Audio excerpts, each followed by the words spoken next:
He says, or do you not know that the unrighteous will not inherit the kingdom of God? Every Christian's going to go, amen. Yeah, amen. Good. Yes, that's true. Keep going. Do not be deceived. Neither the sexually immoral, nor idolaters, nor adulterers, nor men who practice homosexuality, nor thieves, nor the greedy, nor drunkards, nor revilers, nor swindlers will inherit the kingdom of God. And a lot of people will stop there too and go, yeah, amen. Amen. Praise God. What does it say right after that? And such were some of you. Such were some of you. But you were, past tense again, but you were washed, you were sanctified, you were justified in the name of the Lord Jesus Christ and by the Spirit of our God.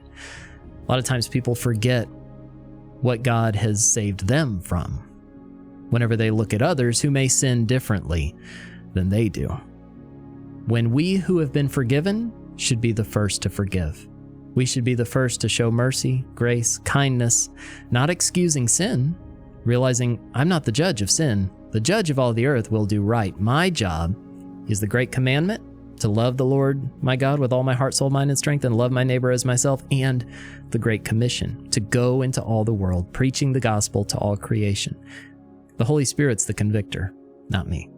I need to share the truth in love, let God do what only God can do, realizing that, yes, this is true. The unrighteous will not inherit the kingdom of God. Psalm 1 talks about how the wicked will not stand in the judgment. They will be like the chaff that's blown away. But if you truly love your neighbor, shouldn't that break your heart? Shouldn't that break our heart to know that family, friends, loved ones, coworkers, people at school, whatever, our neighbors, they don't know Christ. If they're still in that slavery to sin we were talking about earlier, they will not inherit the kingdom of God. And that should break our heart.